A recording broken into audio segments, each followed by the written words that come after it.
Thank you very much, everybody, for joining this Oppidan webinar on the sunniest day of the year. Sunny dispositions is very much the aim of today's webinar. I am delighted to be joined by three big heavyweight hitters in the prep school game. For those of you who don't know me, my name is Walter Carr. I'm one of the founders here at Oppidan Education. We're based in West London in Hammersmith. We run programs for children of all ages and focus a lot of our work on the 11 plus and 13 plus processes. Some housekeeping first and then introductions. I'm going to try to keep to this within 40 minutes if possible. I've got some questions to begin with, and then we're going to open it up to the floor for those questions that you'd like to ask. To do that, you can just put them in the chat box on your screen, so that's easy to do. You may have a virtual hand, in which case you can do that too. So big names to introduce you to first. We are joined by Nicola Swales, Nicola Lee, and Stephen Blundell, deputy heads at Notting Hill Prep, Pembridge Hall, and Wetherby Prep, respectively. You're going to hear from them in a minute. The aim of this is to be informative, to be current, to be reflective about a process that has a lot of noise around it, and there's no three better people, I think, to listen to about their experience and what they can tell you about the best way to make this, we think, a successful and happy 2 years. So I'll start with Nicola. Nicola, Nicola Swales, can you give me just 60 seconds on you and your career and what do you do? My name's Nicola Swales. I'm Deputy Head Academic at Notting Hill Prep, where I've been for 4 years. Started in September 2020, which was a fun time for everyone.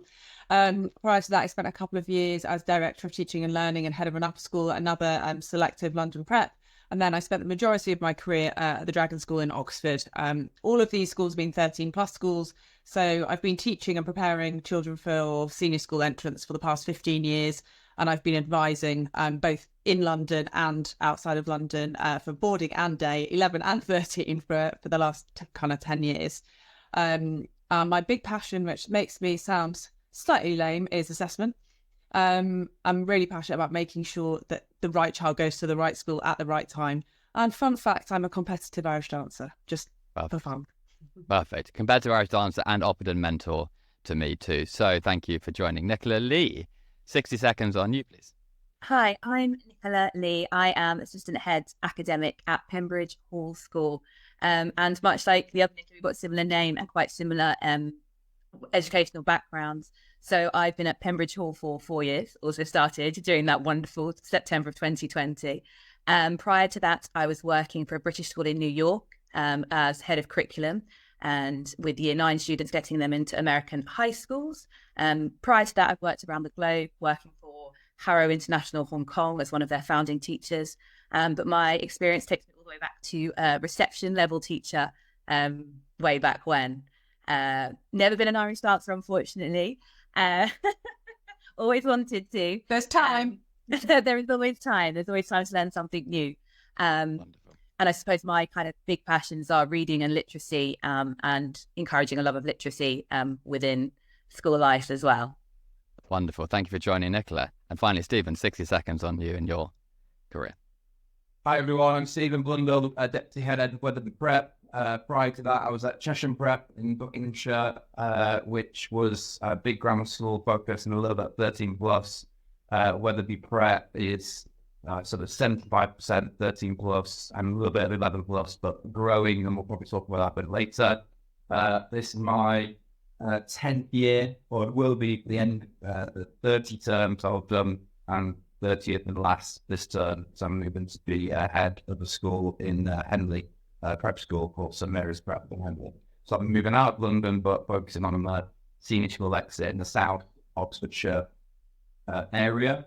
Lots of experience in, our job is, all of our jobs here are progressing your children to the next stage of their education. That is the prep school education in a nutshell, and trying to make that journey as fruitful as possible is what we sort of all aspire to do. So I really glad to be here. Fab. So compounded years of experience in this process. We're going to come to mistakes parents make. We're going to look at assessment in the future, thinking a little bit long term about what that might look like. We're going to start with a bit of nitty gritty, a bit of logistical stuff. I'm aware I can see names, familiar, happy names on this call. So Nicholas Wales, can you just tell us as simply as you can the difference between 11 plus and 13 plus, and what type of student might apply to one or the other? Difference between 11 plus and 13 plus. So firstly, don't be confused. It's not the name of the exam, it's the name of the exit point. So for example, you can do a 13 plus exam when they're in year 6, but it means it's a place for year 9 when they're 13 plus. So that's the first misconception, and the first key difference is the entrance point. So one of them is 11 plus and 13 plus. Most London day schools are 11 plus. There are some exceptions, some of the super competitive boys schools, not exclusively, whether you can do 13 plus to Wetherby Senior, for example. And 13 plus tends to be boarding school entry. I guess that's the, unless anyone wants to add to that. And the type of children, some children are ready to leave prep school at 11. They're ready. They're mature. They want to spread their wings. They're ready to go. Some children need a little bit longer, and actually maybe they haven't quite hit their academic stride, and the kind of schools they'll get into at 13, maybe they're missed out on at 11. And I see that time and time again with our pupils. And also lots of parents increasingly with social media are looking at preserving childhood a little bit more. And that's the NHP ethos is academic rigor and the joy of childhood, and actually keeping them in a prep school where they're the oldest gives them not only responsibility and leadership opportunities, but kind of protects them from all those outside influences for just a little bit longer. Wonderful. Stephen, 30 terms in this world. Can you shed any more light on that difference? Now, spot on, Nicola. For us, we're an all boys school, so the main difference is, generally speaking, day and boarding, apart from Westminster and St Paul's, that I would say the outliers. The point that sorry, go on. And in your work, when you see a boy in year 4, can you identify them as a perfect 11 plus candidate for a secondary school, or would you advise later down the line to make that choice? What I would say is, I give this advice to every parent I would ever speak to, is that you can never imagine and go to a boarding school where they're in year 3, whether in year 4, when they're in year 5. But when they're 13, going through puberty, pretty smelly, you might think boarding school might be great for them. And actually they want to go to boarding school at that point. So if there's even a morsel of you that thinks that potentially could envisage you in 4-year time boarding, go and look at the boarding schools in year 5 and have that conversation and hold the place, because it might be that absolutely no way in year 4 the boy's ready. But in year 8, 4 years later, they are ready. So you've got to ask yourself that question: do I envision them going boarding, or do I envision them going day schools? We're going to offer us a little bit more, but there are key differences in what the boarding schools and what the day schools want. The day schools, in my opinion, in my experience, tend to be very data focused, very results driven, whereas you could actually get a boy in my case, I apologize, but people that scored perhaps lower on CATS test or standardized data, but did really well at interview, was a really good musician, and was a really good sportsman, say, and got into a high achieving school such as, let's say, Eton or Harrow. Whereas it's not necessarily the case for the day schools. It's a bit more data driven.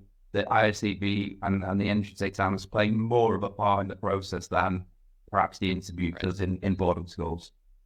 That's brilliant. I've already got 2 questions come through about CAT tests and interview versus assessment and so on. So we're going to come to that. But you've taken us nicely back to year 4, where you've kept both options open. You're now in year 5, Nicola Lee, and you're thinking about schools, and maybe you've had them down at birth since day 1, or maybe you keep your options open. What's your advice for parents on this call in terms of school choices? How many? How to prepare them? To what extent you should involve your child?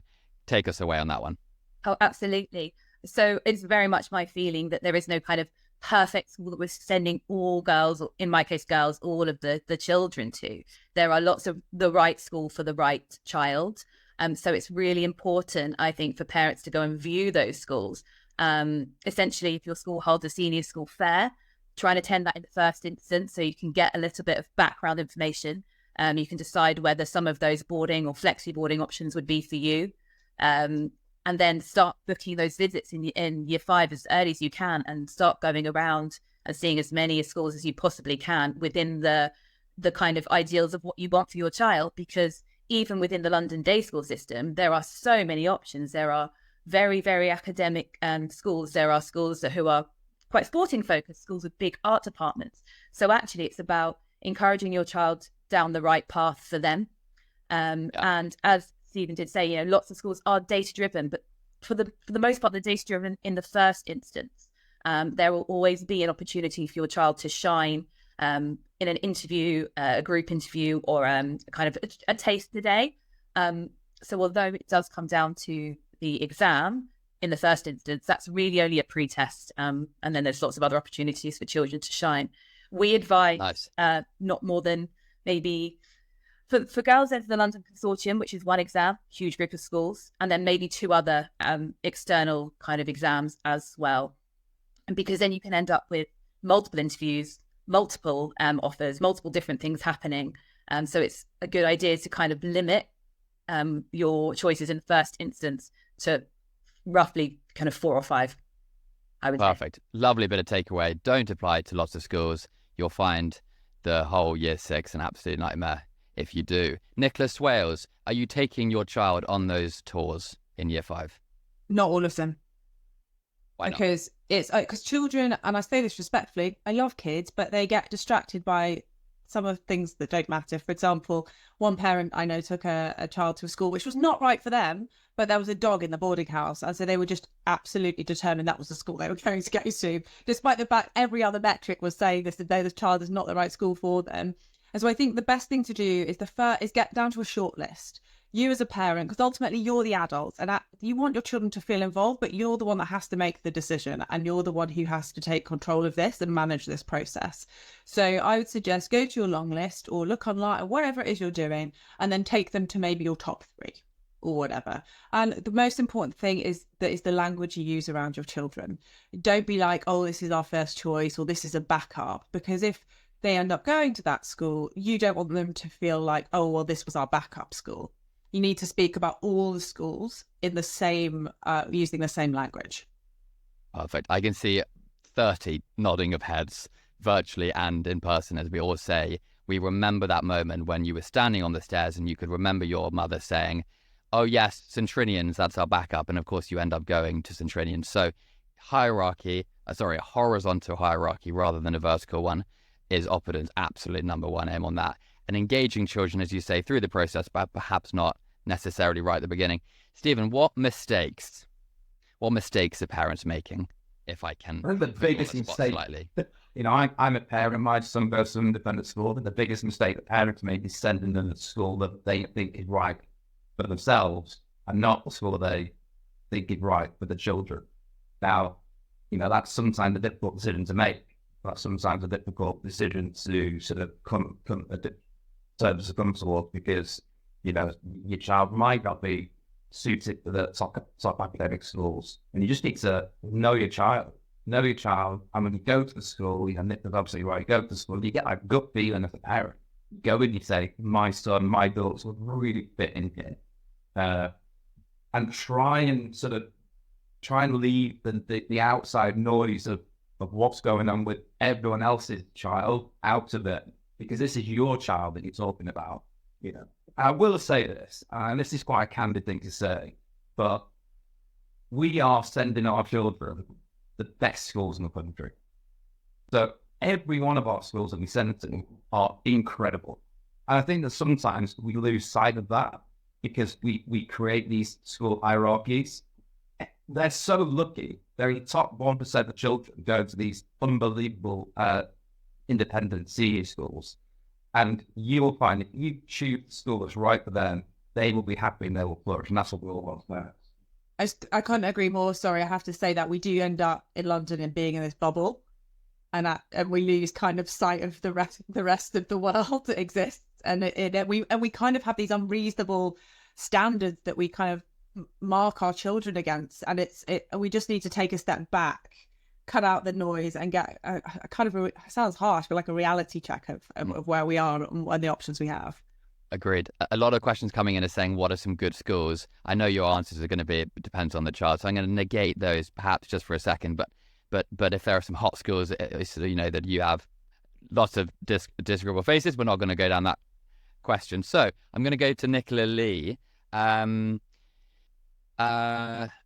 11 plus space is a combination of the majority brilliant schools doing work in school time, and then an after school market in which Oppidum sits. And the question is, how do you make preparation a balance of understanding it's competitive and making children retain that innocence, the blissful innocence, the kind of the joy of learning? So to put you on the spot, what is good preparation? No, absolutely. Now, most schools really do understand where we want these children to peak academically, and will prepare our curriculums and our test taking and our test prep geared towards that. So you're not going to see your child scoring, 100% on a mock test, the first one they do in, spring term of year 5. Because the whole point for us is step by step going through, every improving week by week, giving strategic and targeted advice to the children and taking that home as well. So in terms of, the frenetic kind of tutoring model that can happen, I would say you're really best off listening to your child's teacher, who will have a great understanding of the data points, who will know where short, sharp, targeted practice would be needed. And, those sorts of things are much better in terms of really preparing a child academically for the 11 plus, any of the 11 plus exit point exams they might be taking. We have a really full and comprehensive understanding within schools of what they all require. In terms of the after school market, I would say there's 2 key elements here. A balanced program for your child, things that they enjoy, things that are outdoors, things that are artistic pursuits as well. But also with an adequate amount of rest time. It's probably not beneficial to your child to have 2-hour clubs every day after school, plus a full kind of docket on the weekend as well. They are going to need time to decompress. And also, some of the best things you can do with your child are, we were just discussing this before, is being present with them and doing things as a family and creating interests and cultivating that kind of love of the learning and the world around us, so that those children are really confident in expressing themselves in interview situations or in group situations, because they have felt listened to and heard, and not inherently just directed all of the time. Wonderful. So interesting. Nicola Swales, can I ask you the same question, and then I'm going to come to Stephen too? What does good preparation look like? Yeah, I talk to a lot of registrars, spend a lot of my time doing that. And just think of it like this, like the test that they're taking is the first hurdle. Actually, when places are allocated, it's an interview. And I think, I do interviews and things for my own school, and I look at 2 children and, am I going to take the child that's scored highly on the test but has got nothing to talk about? And all they've done is learn to pass the test really well? Or am I going to go for the child who's got a good enough test score that I know they're going to flourish at my school, which is really what they're looking for. But they've also got interest, they've got opinions, they're able to talk about a wide range of topics, they're able to maintain eye contact, be sociable. Those are that you think about, if you were building a school, the type of learners you want in your community. And actually that's why a lot of schools are moving away from the one-to-one interview and moving towards group interviews. And and that's something you can't do in a tutoring session one-to-one. Although Oppidum are doing, I must say, I will kind of give Oppidum a heads up, they do some great work in empowering children to have that voice. So I think it's a marathon, not a sprint, is what I say to parents at NHP. You need to just pace it. You need to look at your child, see what they need. Some of them really thrive on being pushed academically, and that's great. And that will also guide you to your school choices. If they're responding really well to this kind of pressure, then you're like, right, okay, if they start crumbling, then you can't kind of farm it out, I think is a key thing. You've got to be actively involved so that you're keeping them an eye on your child's academic process, but also their mental health. Agreed. I'm going to come to Stephen with just my 2 cents. And I didn't plug Nicola to say that, but that's sorry, no, you didn't say that. No, is that the Oppidum promise, and families I know who we work together, is if the child doesn't enjoy it, we stop.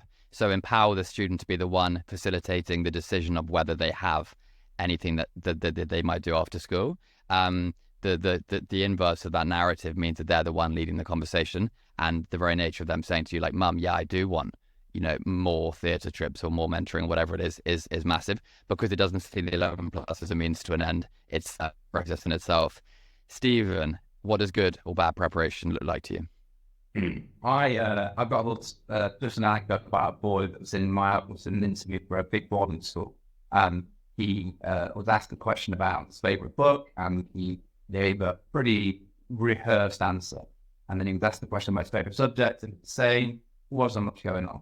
And then he started to speak about computer games, and he started to speak about playing Roblox, and he just changed like that. And he was confident, he was outgoing, he was smiling, he was interacting. It was like a different person. And he got a place in the school, and the feedback was that he was really good at the interview in the space that he was confident in the computer games.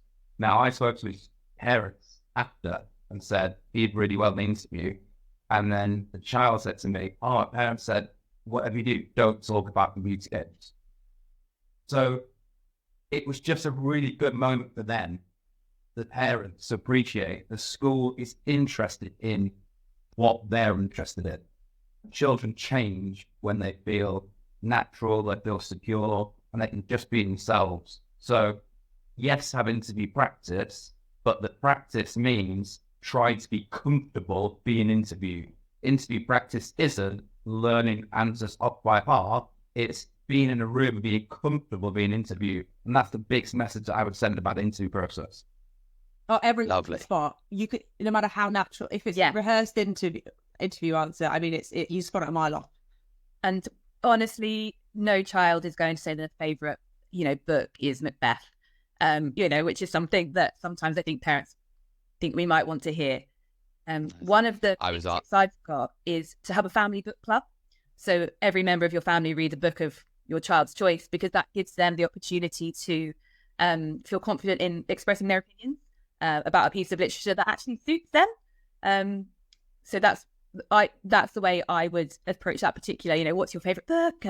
That's the way I'd approach that kind of prep with a child, discussing the plays that you've seen, acknowledging their opinions, disagreeing with their opinions, asking them to disagree with yours. That's all okay.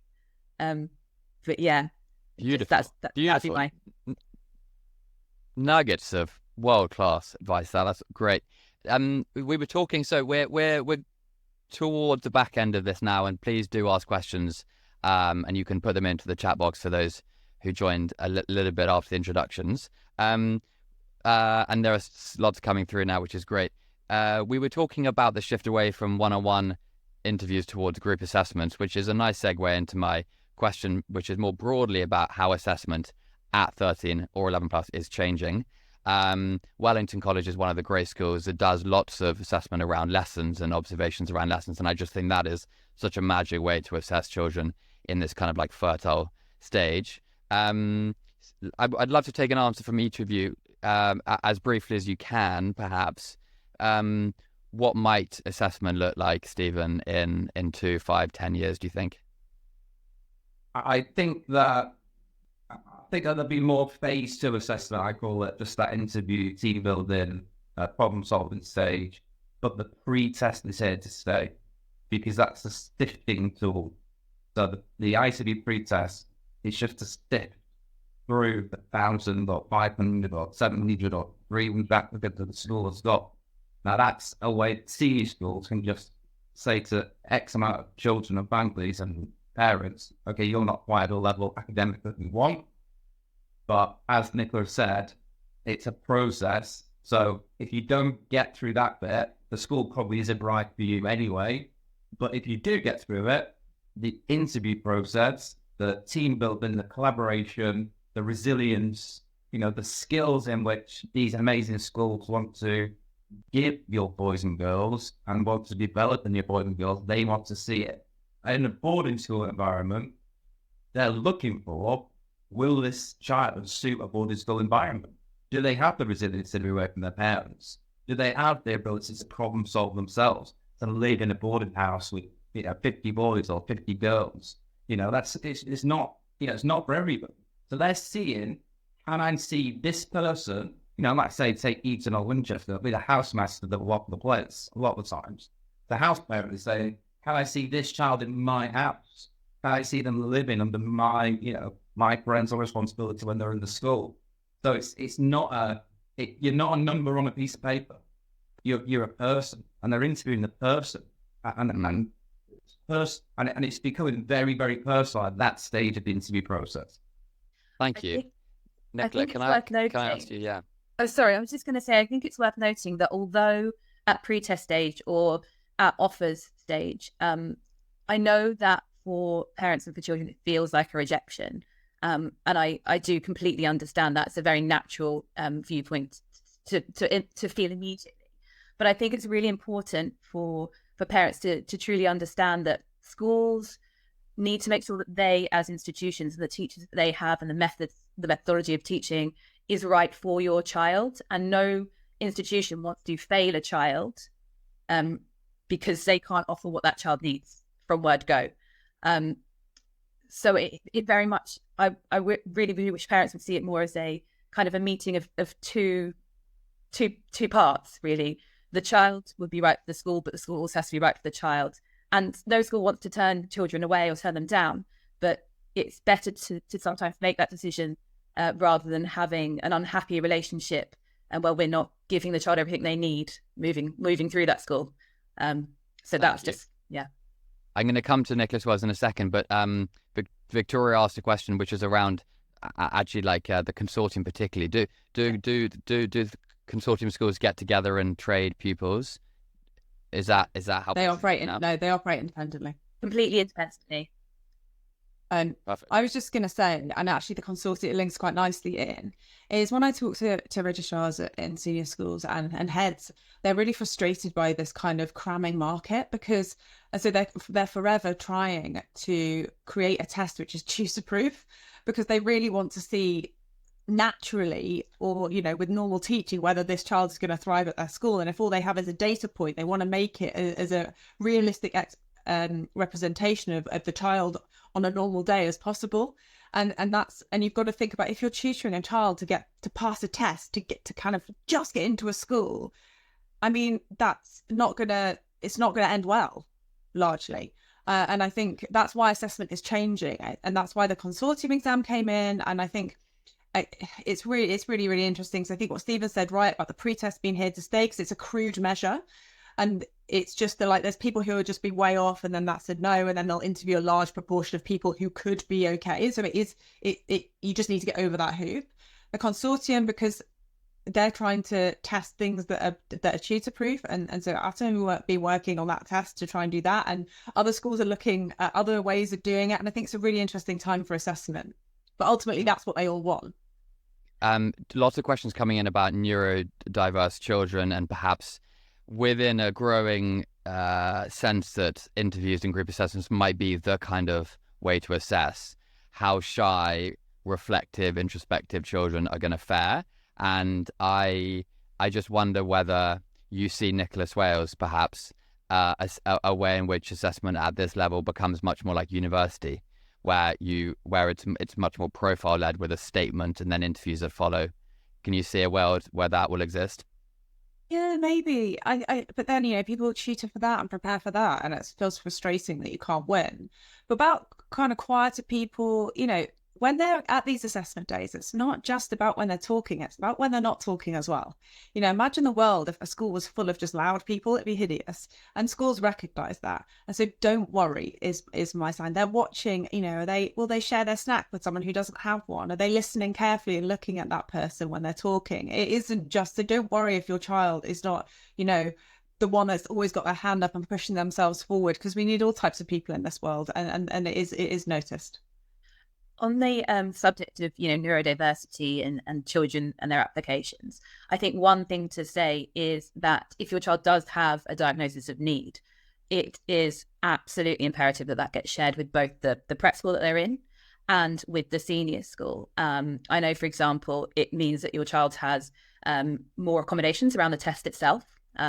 If we apply to that through the consortium or different exam bodies, but also in our case, it means that our SENCO, and I'm sure this happens across all schools, will add something to that child's reference that shows what their learning journey has been, that shows the incredible progress they have made. And maybe they are a little bit quiet and shy, but that could be a child who came to the prep school 2 years ago, completely mute. So actually the fact they're in an environment with 100 strangers, that's a huge achievement for them. So to contextualize everything for the school and for your child, I think is hugely important. So please never shy away from having those conversations with your school. If there is a diagnosis, sharing that, being really clear about it, because it can only benefit your child, would be my advice.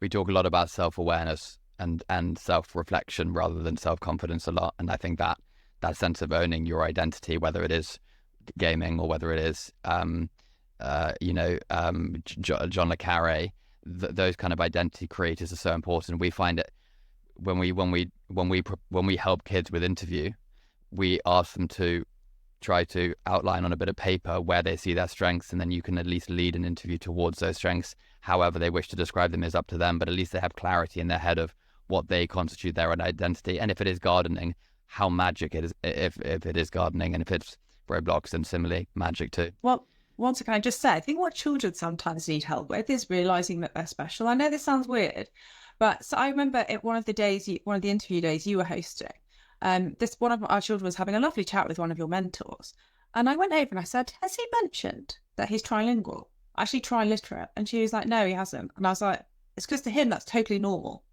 like that's just his life. And I was like, but to someone else that's absolutely fascinating. And sometimes children just need a bit of a nudge to be like, no, that isn't how everyone is, or like if one girl had cut off all her hair for charity, but she didn't think that was important enough to say. And I think sometimes children just need and they don't want to. Children really are, a lot of children are acutely self-aware. They don't want to be boastful, but they do sometimes need a bit of guidance to be like, what is it that makes you special? Let's have a chat about that. Nice. We're about 4 minutes away from the conclusion. More questions coming in. Someone asking about book recommendations. So I'm going to ask that at the end. So think about the book recommendation for a year 5 student in the summer, because the summer holidays is for us and for those here a bit of an uncertainty. Do you take the end of July off? Do you prepare in the week leading up to the bank holiday? Stephen, any thoughts on like a long summer ahead? How do you see a summer with the 11 months ahead? I think that most people get tutored because everyone else gets tutored, and I completely understand why you would do that. I think that reading is just the thing that's going to get them over the line in the end. And read for pleasure. And when you talk about like book recommendations, they've got to be into something, and it's what they're interested in, and then they will just read and read and read. So make boys especially avid readers and try and really encourage them to read, improve their vocabulary, improve their ability to speak and to have opinions. I wouldn't go overkill on the academic side. I would keep topping up. I'd keep topping up with your actor and keep sort of keep your hand in, because it is a long time. Like, don't get me wrong, it is a long time being up. Absolutely keep up to date, but as much reading as possible and as much experience as possible as well, because when they get to that September for us, that is a long sort of 8 weeks of pretty hard slog, and they're going to be exhausted. And actually, the last thing they want is to have that whole summer taken up by an intense academic course and then go into another one and actually not be prepared well, because they're just exhausted. Yeah, I think also I'm going to come to Nicola Lee in a second, but the way I see it is that children are so there's so many repetitive progress talks, we call it, from parents of after school. How was your homework? How was your day?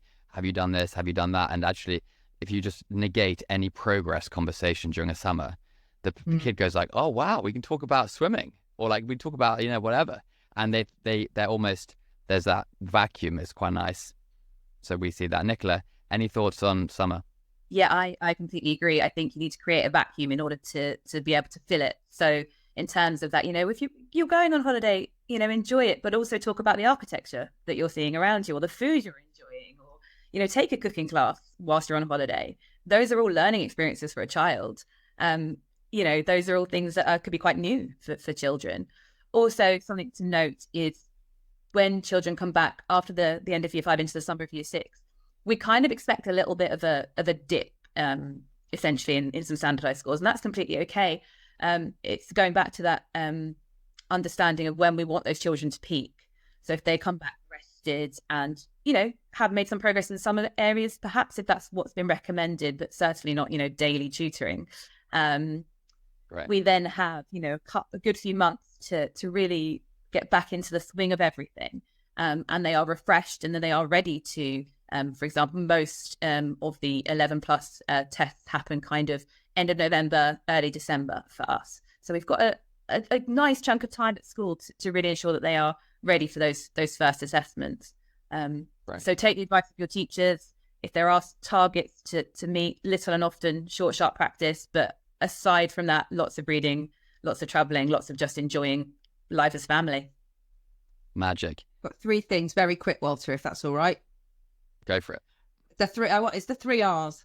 Reading. So go to your local bookshop. They will be best placed. I don't want to recommend a book. I don't know your child. I don't know their reading level. I don't know their interests. Local bookshops are an largely untapped resource. Don't go to Amazon. Every time I go to my local bookshop and say what I've enjoyed, she gives me a great one. So do that. Writing.